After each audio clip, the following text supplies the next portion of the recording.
The galaxy was vast, and humanity had come a long way since its first steps into space. The Galactic Council, a governing body made up of humans and alien leaders, ruled over this sprawling empire of stars and planets. They were proud of their achievements, believing they had mastered the secrets of the universe. But pride often blinds those who refuse to listen. Daniel Carter was not like the others on the council. He was young, curious, and driven by a desire to understand the unknown. A scientist by trade, he spent most of his days studying strange phenomena in deep space. One day, while analyzing data from a distant region of uncharted territory, he noticed something unusual. It was a faint energy signal, unlike anything he had ever seen before. At first, he thought it might be a glitch in the equipment, but further investigation proved otherwise. This signal pulsed with a rhythm that seemed almost alive. Excited by his discovery, Daniel prepared a detailed report and requested an audience with the Galactic Council. He knew they wouldn't take him seriously right away. After all, he was just one voice among many, but he believed they would at least hear him out. When the day came, he stood before the council chamber, a grand room filled with towering holograms of council members from across the galaxy.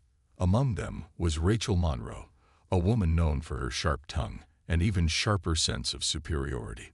She sat at the center of the table, her cold eyes scanning the room as if she already knew what everyone would say. Daniel explained his findings carefully, showing charts and simulations to support his claims.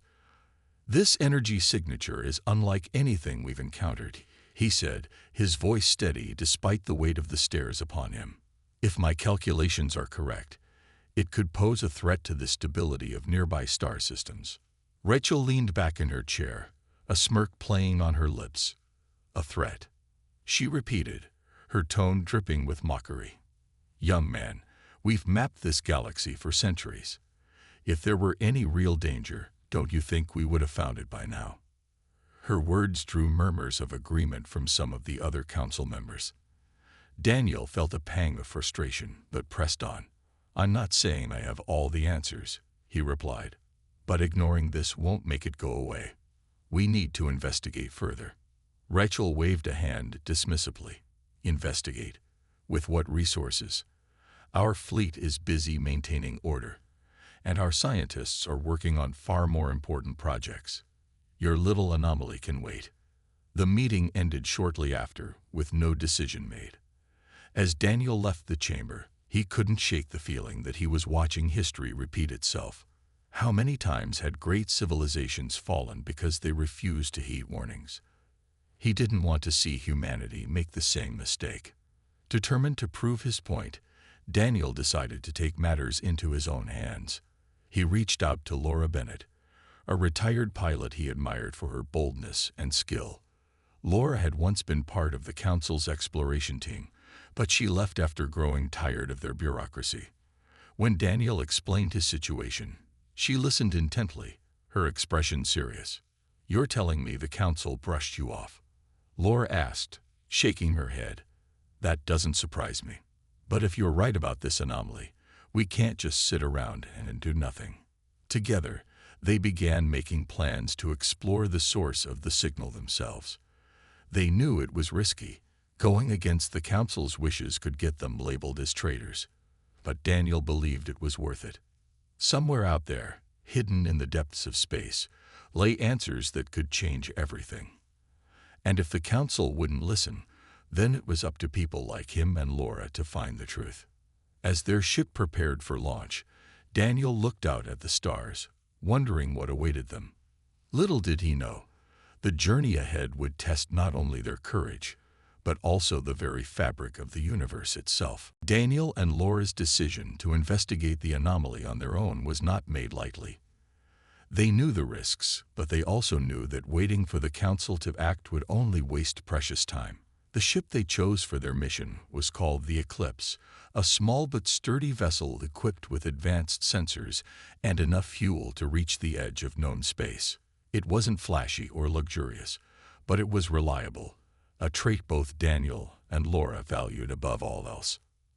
As they prepared for the journey, Daniel couldn't help but feel a mix of excitement and dread. He had spent so much of his life studying data and running simulations, but this was different. This was real. For the first time, he would see the anomaly with his own eyes and perhaps uncover its secrets. Laura, on the other hand, seemed calm and focused. She had been in tight spots before, and her experience gave her a quiet confidence that reassured Daniel. The trip took several days, during which the two of them worked tirelessly to fine-tune their equipment. They ran tests, checked coordinates, and reviewed every scrap of information Daniel had gathered. Laura kept the mood light with stories from her years as an explorer, sharing tales of strange planets, alien encounters, and narrow escapes. Her humor helped ease some of Daniel's nerves, though he couldn't shake the feeling that something big, something dangerous, was waiting for them at their destination. When they finally arrived, the anomaly was even more awe-inspiring than Daniel had imagined. It looked like a swirling vortex of light and shadow, pulsing rhythmically, as if breathing. The energy readings were off the charts, and the ship's systems began to behave erratically the closer they got. "This thing is alive," Laura muttered, her voice tinged with both wonder and unease. They decided to send out a probe to gather more data. As the device approached the anomaly, it suddenly stopped transmitting. Just as they were about to pull it back, a voice echoed through the ship's communication system. It wasn't human. It was deep, resonant, and somehow ancient. "Who dares disturb the balance?" it asked. Daniel froze, his heart pounding. Laura quickly regained her composure and replied, "We mean no harm. We're here to understand what this is." The voice identified itself as Kale, though whether it was a being, a machine, or something else entirely remained unclear. Kale spoke in riddles, warning them of an impending event it called the collapse. At first, Daniel struggled to make sense of its words, but then pieces began to fall into place. The collapse, Kale explained, was a chain reaction triggered by meddling with universal constants. If left unchecked, it would unravel the very fabric of reality. Laura glanced at Daniel, her expression grim. "This is bad," she said simply. Back on Earth, news of their unauthorized mission leaked to the public. The council erupted in outrage, with Rachel Monroe leading the charge. She called an emergency session, demanding immediate action against Daniel and Laura. "These reckless individuals have endangered us all," she declared, slamming her fist on the table. "If they've provoked whatever is out there, we could be facing consequences beyond our control." Benjamin Cole, one of the few moderate voices on the council, tried to calm the room. "We don't know what's happening yet," he argued. "Perhaps we should focus on gathering more information instead of jumping to conclusions." But Rachel wouldn't listen. She saw Daniel and Laura's actions as a direct challenge to her authority and an affront to the council's power. Orders were issued for their arrest, and ships were dispatched to intercept the eclipse. Meanwhile, tensions within the council grew, dividing members into factions. Some sided with Rachel, believing strict measures were necessary to maintain order. Others, like Benjamin, questioned whether the council's rigid policies were part of the problem. Unaware of the storm brewing behind them, Daniel and Laura continued their conversation with Kale. They pressed for answers, trying to learn how to stop the collapse. What they didn't realize was that time was running out, not just for them, but for the entire galaxy. The more Daniel and Laura spoke with Kale, the clearer it became that the situation was far worse than they had imagined. Hell's warnings about the collapse were not vague threats, but urgent pleas for action. The entity explained that the anomaly was a tear in the fabric of reality, caused by reckless experiments conducted by ancient civilizations long forgotten. These experiments had disrupted the balance of universal forces, creating a ripple effect that would eventually consume everything. Daniel listened intently, his mind racing to process the implications. "If this is true," he said, turning to Laura, "then we need to tell the council immediately. They have to understand how serious this is." Laura frowned, her hands gripping the edge of the control panel. "You really think they'll listen now?" After all the trouble we've gone through just to get here. Daniel hesitated. He knew she had a point. The council had already dismissed him once, and Rachel Monroe's hostility made it unlikely they'd change their stance. But what other choice did they have? If they couldn't convince the council to act, who would? Before they could decide their next move, alarms blared throughout the eclipse. A fleet of council ships had arrived, surrounding them. Rachel's voice crackled over the communication system. "Stand down and prepare to be boarded," she ordered, her tone cold and unyielding. "You are charged with insubordination and endangering galactic security." Laura clenched her jaw. "We don't have time for this," she muttered under her breath. She glanced at Daniel, her eyes narrowing with determination. "Let me handle this." Without waiting for a response, Laura activated the ship's cloaking device, a feature she had installed years ago during her days as an explorer. The eclipse vanished from sight, leaving the council ships scanning empty space. Rachel's voice grew angrier, demanding answers from her crew, but there was nothing they could do. For now, at least Daniel and Laura were safe. "Nice trick," Daniel said, relief washing over him. "But we can't run forever." "I know," Laura replied, "but we're not running. We're buying time. We need to figure out what Kale wants us to do." They returned their attention to the anomaly, asking Kale for guidance. The entity responded cryptically, speaking of a device buried deep within the vortex that could stabilize the rift. But only if activated correctly. "The cost will be great," Kale warned. "Are you prepared to pay it?" Daniel exchanged a worried glance with Laura. Neither of them fully understood what Kale meant by cost, but they didn't have the luxury of hesitation. Whatever needed to be done, they would do it. Together, they plotted a course into the heart of the anomaly, bracing themselves for whatever lay ahead. As the eclipse approached the center of the swirling vortex, strange visions began to plague them. Daniel saw glimpses of distant worlds collapsing into chaos, stars imploding, and entire civilizations vanishing in an instant. Laura experienced flashes of her own past, memories of loved ones lost in choices she regretted. It was as if the anomaly was testing them, probing their resolve. Finally, they reached the core. There, floating amidst the chaos, was the device Cal had mentioned. It looked like a sphere of light, pulsing softly as if alive. Daniel carefully maneuvered the eclipse closer, while Laura prepared to retrieve it. But as they drew near, the ship shuddered violently. The anomaly was fighting back, trying to repel them.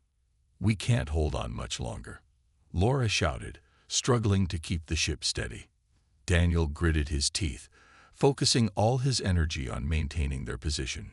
"Just a little further," he yelled. "We're almost there." With one final push, Laura managed to grab the sphere using the ship's robotic arm. The moment she secured it, the anomaly roared with fury, sending shockwaves rippling outward. The eclipse barely escaped, its engines straining as they fled the vortex. Back in safer territory, Daniel and Laura examined the sphere, realizing it was both beautiful and terrifying. It radiated power, but also danger. They now faced a new challenge, figuring out how to use it without causing even greater harm. Meanwhile, Rachel Monroe fumed aboard her flagship. Her failure to capture Daniel and Laura had embarrassed her in front of the council, and she vowed to make them pay. Little did she know, her obsession with control was blinding her to the real threat looming over the galaxy. Time was running out, and arrogance was proving to be a deadly flaw. The sphere pulsed faintly in the eclipse's cargo bay, its soft glow casting eerie shadows on the walls. Daniel and Laura stared at it, unsure of what to do next. They had retrieved the device Cal mentioned, but neither of them fully understood how it worked or what activating it might mean for the galaxy, and for themselves. All they knew was that time was slipping away, and every second they delayed brought the collapse closer. Back on Earth, Rachel Monroe was determined to reclaim control of the situation. Her failure to capture Daniel and Laura had left her humiliated, and she refused to let their defiance go unpunished. She called another emergency session of the Galactic Council, this time presenting fabricated reports claiming that the two were responsible for destabilizing the anomaly. Their reckless actions have triggered a chain reaction, she declared, her voice sharp and commanding. If we don't act now, the consequences will be catastrophic. Benjamin Cole, who had always been skeptical of Rachel's methods, spoke up. You're jumping to conclusions without evidence, he said calmly but firmly. We don't even know if this anomaly is truly dangerous, or if it's connected to Daniel and Laura's mission at all. Rachel shot him a glare. Are you suggesting we sit back and do nothing while they gamble with the fate of the galaxy? I'm suggesting we investigate before making accusations, Benjamin replied. His words earned murmurs of agreement from some council members, but others sided with Rachel, fearing chaos if no action was taken. The council descended into heated arguments, dividing further as fear and uncertainty spread. While the council bickered, strange events began unfolding across the galaxy. Stars flickered and dimmed, their light fading as if snuffed out by an unseen hand. Planets shifted out of orbit, causing tidal waves and earthquakes that devastated entire civilizations. Scientists scrambled to explain these phenomena, but their efforts were futile. The data matched Daniel's earlier predictions. The collapse had begun. News of the disasters reached the council chambers, silencing even Rachel for a moment. Reports poured in from every corner of the galaxy, each one more alarming than the last. Entire star systems were disappearing, swallowed by darkness. Panic gripped the population, and protests erupted outside the council building, demanding answers and accountability.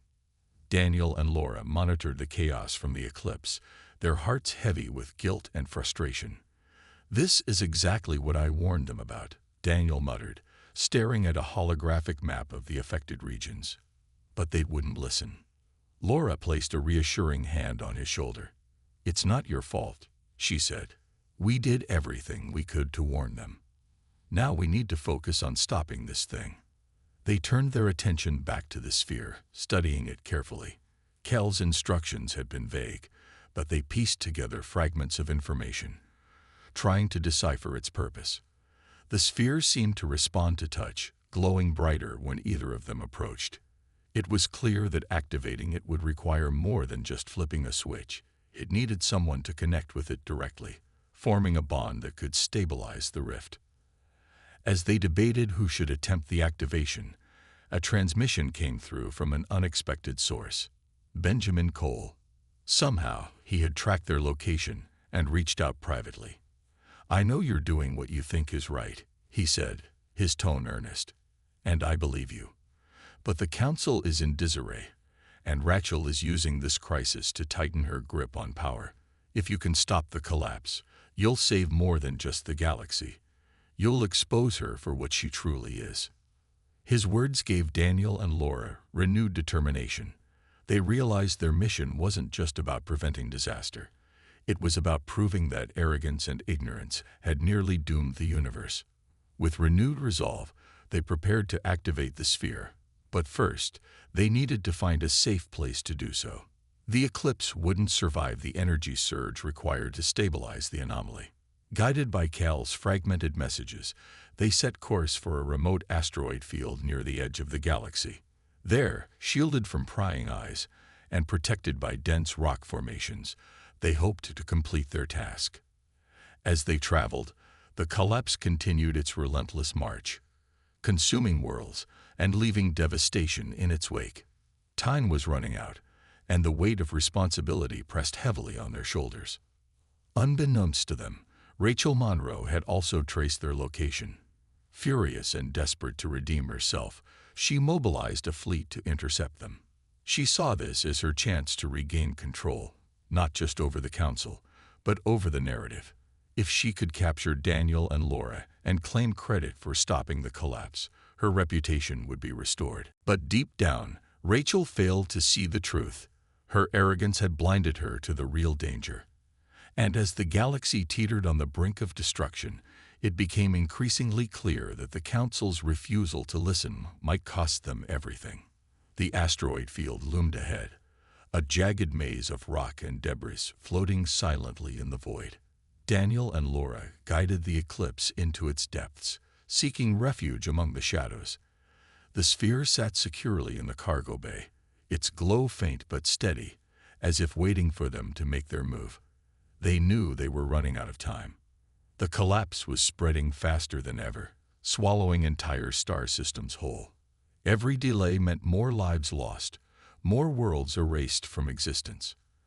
As they landed on a large, stable asteroid, Daniel and Laura prepared for what lay ahead. Kel's instructions had been cryptic, but one thing was clear: activating the sphere would require someone to stay behind. The process needed constant supervision, and once started, it couldn't be stopped or interrupted. Whoever stayed would face certain death as the energy surge consumed everything around them. Laura broke the silence first.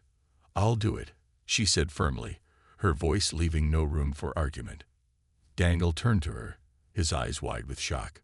"No, absolutely not. We'll figure out another way." "There isn't another way," Laura replied, her tone calm but resolute. "You're the scientist here, Daniel. You understand this thing better than anyone. If anyone can make sure it works, it's you." "But I can't ask you to," Daniel began, his voice trembling. "You're not asking," Laura interrupted gently. "I'm choosing. This is my chance to make a difference, to fix some of the mistakes I've made in the past. Let me do this, Daniel. Please." For a moment, neither of them spoke. The weight of her decision hung heavy in the air. Finally, Daniel nodded, tears welling up in his eyes. "Thank you," he whispered, "for everything." They spent the next few hours preparing the sphere for activation. Laura studied the device closely, memorizing every detail Daniel explained. She wanted to be ready, to ensure nothing went wrong. Meanwhile, Daniel worked on setting up a protective barrier around the asteroid, hoping it might buy her a little more time, or at least shield nearby areas from the worst of the energy surge.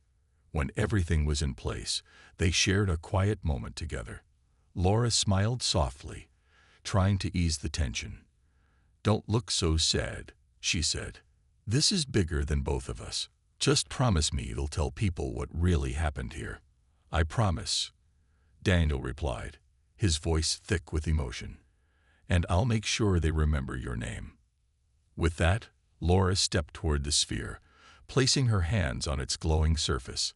It hummed beneath her touch, responding to her presence. She closed her eyes, taking a deep breath, and then nodded to Daniel. He hesitated for a moment before retreating to the eclipse, his heart breaking with every step. From the ship, Daniel watched as the sphere flared to life, its light growing brighter and brighter. The asteroid trembled under the force of the energy building within the device. Through the viewport, he could see Laura standing tall, her silhouette framed by the blinding glow. Her bravery filled him with awe and sorrow. Just as the energy reached its peak, Rachel Monroe's fleet arrived, surrounding the asteroid field. She hailed the eclipse, demanding Daniel surrender. But before she could act, the sphere unleashed its full power. A wave of energy radiated outward, stabilizing the rift in reality, but also obliterating everything in its path. When the light faded, the asteroid was gone, along with Laura. Rachel stared in stunned silence, realizing too late the cost of her arrogance. The collapse slowed, giving the galaxy a fighting chance. But for Daniel, the victory felt hollow. As he gazed at the empty space where Laura had stood, he vowed to honor her sacrifice by ensuring humanity never repeated the same mistakes. The Council would soon learn the truth, not just about the collapse, but about the price of ignoring warnings and clinging to pride. And though the galaxy still faced challenges, it now had a chance to rebuild, united by the memory of those who gave everything to save it. The aftermath of the energy surge left the galaxy in stunned silence. News of Laura's sacrifice spread quickly, carried by survivors who had witnessed the event from a distance. Her bravery became a symbol of hope, even as the collapse continued to threaten the universe. For Daniel, the days that followed were a blur of grief and determination. He knew Laura's death couldn't be in vain, and he poured all his energy into ensuring her sacrifice would lead to real change. Back on Earth, Rachel Monroe faced the consequences of her actions, or rather, her inaction. The public outrage was immediate and overwhelming. Protesters filled the streets outside the council chambers, holding signs with messages like, "Listen next time," and "Heroes died while you argued." Videos of Laura's final moments, captured by the Eclipse's external cameras, went viral across the galaxy. People everywhere mourned her loss, but they also demanded accountability from those who had ignored the warnings. Within the council, divisions deepened. Benjamin Cole took the lead in calling for reform, using Laura's story to rally support. "We failed her," he said during an emergency session, his voice heavy with regret. "And we failed everyone who trusted us to protect them. If we don't change now, this tragedy will happen again." Rachel tried to defend herself, claiming she had acted in the best interest of the galaxy. But her arguments fell flat. Even some of her allies turned against her, unwilling to stand by someone whose pride had blinded her to the truth. In the end, the council voted unanimously to strip her of her position. She was exiled from political life, a decision meant to send a clear message. Arrogance would no longer be tolerated. With Rachel gone, Benjamin stepped into a leadership role, vowing to rebuild the council on principles of humility and cooperation. He reached out to alien leaders, inviting them to join a new coalition aimed at addressing the ongoing threat of the collapse. It was a bold move, one that marked the first time humans willingly shared equal power with other species. For many, it felt like a turning point, a chance to start over and do things differently. Daniel played a key role in these efforts. Though still grieving, he threw himself into the work, helping mediate discussions between human and alien representatives. His knowledge of the anomaly made him invaluable, but it was his sincerity and respect for others that earned their trust. Slowly, the coalition began to take shape, pooling resources and expertise to combat the collapse. One of the coalition's first priorities was understanding how Laura's activation of the sphere had temporarily stabilized the rift. Scientists from across the galaxy worked together, analyzing data and running simulations. They discovered that while the sphere had slowed the collapse, it hadn't stopped it entirely. The anomaly was still growing, albeit at a slower rate. Without further intervention, it would eventually overwhelm the galaxy once more. Despite the grim outlook, there was a sense of unity among the coalition members.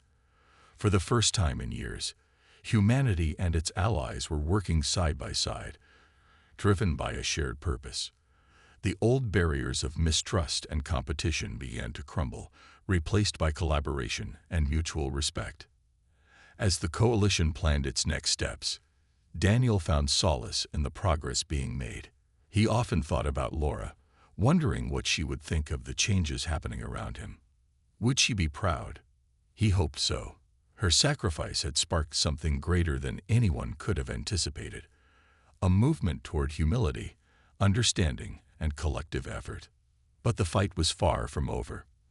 The collapse loomed large, a reminder of the fragility of existence. And though the galaxy had taken its first steps toward healing, Daniel knew the road ahead would be long and difficult. Still, he held on to hope. Hope that the lessons learned from Laura's bravery and from the Council's failures would guide them toward a brighter future.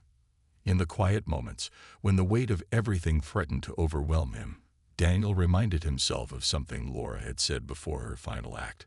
"This is bigger than us." Those words stayed with him, fueling his resolve. Together, they would face whatever came next, not as individuals or factions, but as one united force. The coalition worked tirelessly, driven by the knowledge that time was slipping away.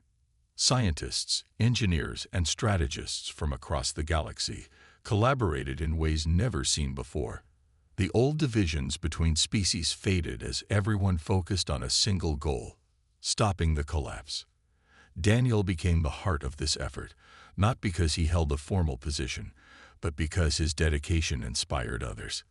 He spent long hours in meetings, laboratories, and planning sessions, always pushing for solutions that prioritized unity over individual gain. One day, Kale reappeared. Its voice echoed through the communication systems of the Coalition's headquarters, startling everyone. "The collapse has been delayed," it said, its tone calm but urgent.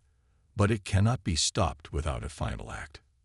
Daniel stepped forward, his heart pounding. "What do you mean?" he asked. "What kind of act?" Kale explained that the anomaly was like a wound in the fabric of reality, one that required a massive transfer of energy to heal completely. This transfer would come at a cost. It would destroy everything within a certain radius of the anomaly, including any ships or beings nearby. The only way to contain the destruction was to use advanced shielding technology, something the Coalition had been developing, but hadn't yet perfected. The room fell silent as the implications sank in. Someone would have to stay behind to operate the shield manually, ensuring it held long enough to protect the surrounding areas. It was a suicide mission, plain and simple. But without it, the collapse would resume, consuming the galaxy piece by piece. Benjamin Cole broke the silence. "We'll find volunteers," he said firmly. "No one will be forced into this." To everyone's surprise, dozens of people stepped forward. Humans, aliens, even members of species once considered enemies. Among them was an alien engineer named Vela, known for her skill with shielding technology. She argued passionately that she was the best choice. "I designed parts of this system," she said. "If anyone can keep it stable, it's me." Others joined her, forming a small team determined to make the ultimate sacrifice. Daniel tried to insist on going himself, but Vela refused to hear it. "You've already given so much," she told him. "Let us carry this burden. Your job is to keep the Coalition strong." Preparations began immediately. The Coalition assembled a fleet of ships to evacuate nearby star systems, spreading the word as far and wide as possible. They knew they couldn't save everyone, but they vowed to save as many as they could. Laura's bravery had set the example, and now others followed in her footsteps, willing to risk everything for the greater good. As the evacuation efforts continued, Daniel struggled with guilt. He felt like he should be the one staying behind, like it was his responsibility to finish what Laura had started. But Benjamin reminded him of the bigger picture. "This isn't just about one person," Benjamin said. "It's about all of us working together. Your role is to ensure the Coalition survives and learns from this." Finally, the day arrived. The team prepared to board their ship, the Guardian *, which would take them to the edge of the anomaly. Emotions ran high as loved ones said their goodbyes. Vela hugged her family tightly, promising to see them again in the next life. Others exchanged quiet words or simply stood in silence, finding strength in each other's presence. Before leaving, Vela approached Daniel. "Promise me something," she said. "When this is over, tell our story, not just mine, but everyone's. Make sure the galaxy remembers why we did this." "I promise," Daniel replied, his voice choked with emotion. As the Guardian * launched, the rest of the fleet moved into position, ready to deploy the shields. The galaxy watched and waited, holding its breath. For the first time in years, there was a sense of hope, not because victory was guaranteed, but because so many were willing to fight for it. The final stand was about to begin, and though the outcome was uncertain, one thing was clear: the galaxy had changed forever. The arrogance that had once doomed it was being replaced by courage, sacrifice, and unity. Whatever happened next, the lessons of this moment would shape the future for generations to come. The Guardian * approached the anomaly, its crew fully aware of the weight of their mission. Vela sat at the controls, her hand steady despite the storm of emotions inside her. Around her, the rest of the team worked in silence, each person focused on their role. The ship's systems hummed with energy as they prepared to deploy the shield and contain the final surge that would heal the rift, or destroy them all. Daniel watched from a nearby vessel, his heart heavy with dread. He had argued until the last moment to take Vela's place, But she had refused to budge. "You're needed out there," she had said firmly. "We'll handle this." Now, as he stared at the Guardian through the viewport, he clenched his fists, wishing there was something, anything, he could do to help. The evacuation efforts were nearly complete. Millions of beings had been moved to safer regions of the galaxy, though many had been left behind. Entire planets were now empty, their populations scattered across star systems. It was a painful reminder of how much had already been lost, and how much more was at stake. As the Guardian reached the edge of the anomaly, Vela activated the shield generator. A shimmering barrier unfolded around the ship, glowing faintly against the swirling chaos of the vortex. The anomaly roared in response, its energy surging unpredictably. Alarms blared aboard the Guardian warning of structural strain, but Vela ignored them. She focused solely on maintaining the shield, her fingers flying over the controls as she adjusted power levels and rerouted energy. "Hold together," one of the crew members muttered under their breath, gripping the edge of their seat. The ship trembled violently, its hull groaning under the pressure. Sparks flew from consoles and lights flickered, but no one panicked. They had known what they were signing up for, and they faced it with quiet determination. Outside, the Coalition fleet held position, ready to reinforce the shield if needed. Daniel monitored the situation closely, his eyes glued to the readings. The energy transfer was building rapidly, threatening to overwhelm the barrier. "They're not going to make it," someone whispered nearby.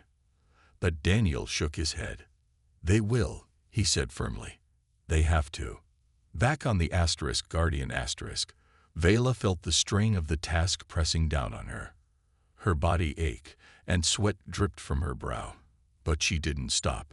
She thought of her family, of the countless lives depending on her, and drew strength from their faces in her mind. "Just a little longer," she told herself, her voice barely audible over the noise. Finally, the energy transfer reached its peak. A blinding flash erupted from the anomaly, engulfing the Guardian in light. For a moment, it seemed like the entire galaxy held its breath. Then, slowly, the light began to fade. The anomaly shrank, its chaotic swirls calming until it vanished entirely. But the Guardian was gone. A somber silence fell over the fleet. Tears streamed down faces as the reality of the sacrifice sank in. Vela and her team had succeeded. The collapse was over, but they had paid the ultimate price. Daniel closed his eyes, struggling to process the loss. He had known it was coming, but that didn't make it any easier. Back on Earth, news of the victory spread quickly, tempered by the sorrow of those who had given their lives.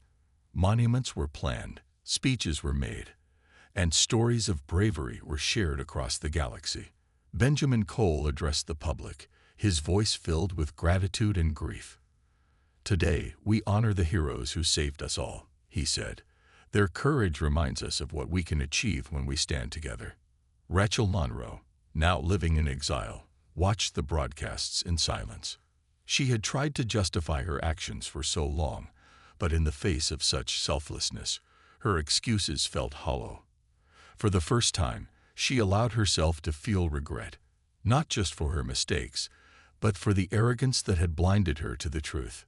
The galaxy began to heal, both physically and emotionally. Worlds once threatened by the collapse began to rebuild, and the Coalition grew stronger, guided by the lessons of the past. Daniel dedicated himself to ensuring that Laura's and Vela's sacrifices were never forgotten. He traveled across the galaxy, sharing their stories and urging others to embrace cooperation over division. Though scars remained, the universe had been given a second chance, and as stars began to shine brightly once more, it was clear that the legacy of those who had fought for it would endure forever.